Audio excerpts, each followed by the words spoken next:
በስመ አብ ወወልድ ወመንፈስ ቅዱስ አሐዱ አምላክ አሜን። ሰላም ዝኸበርኩም ናይ ቻናሌ ቤተሰብ ከመይ ቀኒኹም? በብዘላኹምዎ ናይ እግዚአብሔር አምላክ ሰላምታ ይብዛሕለይ።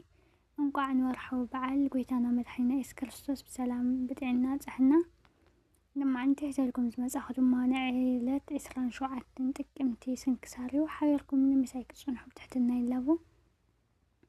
ተዝካረ ስቕለቱ ለመድሓኒና 27 ጥቅምቲ በዛ መዓልቲ እዚኣ መዘከርታ በዓል ስቕለት ጎይታናን መድሓኒናን ኢየሱስ ክርስቶስ እዩ። ይቅርቱን ምሕረቱን ምስ ኩላትና ህዝበ ክርስቲያን ይኹን ዘለዓለም ዓለም አሜን።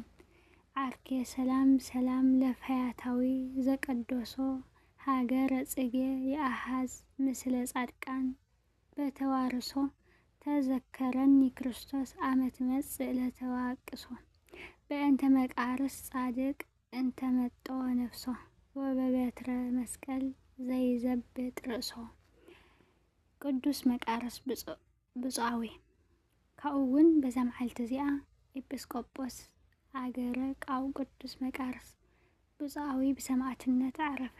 እዚ ቅዱስ አቦ ናይ መበል 500 ክፍለ ዘመን ሰብ እንትኸውን እንተሎ ተኸታሊ ቅዱስ ቄርሎስን ቅዱስ ዲዮቅሪጦስን እዩ። ካብ ጽባቐ ህይወቱን ምስማር ቅድስንኡን ዝተለዓለ አበው አመስጊኖም ኣይጸግብዎን ነበሩ። ልበ አምላክ ቅዱስ ዳዊት ጻድቅ ከም ዘንብባ ደረፈ።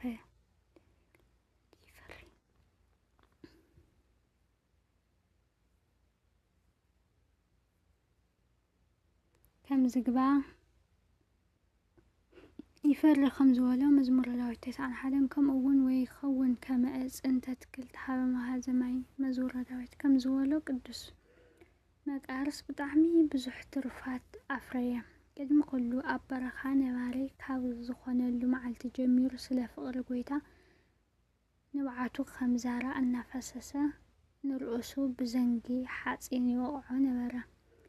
ቃው ኣብ እትበሃል ሃገር ጳጳስ ኮይኑ ኣብ ዝተሾመሉ ግዜ እውን ተጋድልኡ ኣይቀነሰን። ዋላ እኳ ጳጳስ እንተኾነ ዝለብሶ ናይ በረኻ ቆርበት እዩ። ካብ ብቕዓቱ ዝተለዓለ ሓጢኣት ህዝቡ ኣብ ግንባሮም ተጻሒፉ እናተረኣዮ ስለ ወገናቱ የለቅስ ነበረ። ኣብ ውሽጢ ቤተ መቕደስ ቆይሙ ክሳብ ክሳድ ዝቃጸል ድማ ይበኪ ነበረ። ኩሉ ግዜ ክቅድስ እንተሎ ንጎይታና ምስ መላእኽቱ ይርእዮ ነበረ። ሓደ መዓልቲ ድማ ጎይታ ንቅዱስ መቃርስ ጳጳስ ነዞም ህዝቢ ገስጾም እንተገሲጽካዮም እሞ እንተዘይሰምዑኻ እቲ ዕዳ ኣብ ልዕሊኦም እዩ በሎ። ቅዱስ መቃርስ ድማ ነቶም ህዝቢ ካብ ሓጢኣቶም ክምለሱ ይመኽሮምን ይልምኖምን ነበረ። ድሕሪ እዚ ኩሉ ኣብ ጉባኤ ኪልቄዶን ጉባኤ አብዳን 636 ጳጳሳት ንንጉስ ፈሪሖም ንሃይማኖቶም እንትኽሕዱ እንተለው ቅዱሳን ዲዮስቆሮስን መቃርስን ንተዋህዶ ኣይንክሕድን ብምባል ተቃውሞዎም ብዙሕ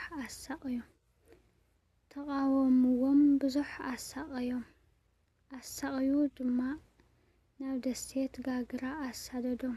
ቅዱስ ዲዮስቆሮስ ኣብ ውሽጢ ጋግራ እንትመውት እንተሎ ቅዱስ መቃርስ ናብ እስክንድርያ ተመሊሱ ንህዝቢ ክመክር እንተሎ ሓዞም ናብ መሬት ደርበዮም ድማ እናደጋገሙ ንኹላሊቱ ረገጽዎ። ካብ ብዙሕ መከርኡ ድማ በዛ መዓልቲ ነብሱ ኣሕሊፉ ሃበ። እዚ ቅዱስ ንምውታት ምእንትሳ ወሲኽካ ብዙሓት ተኣምራት ሰርሐ። እግዚአብሔር ምስጋና ይኹን።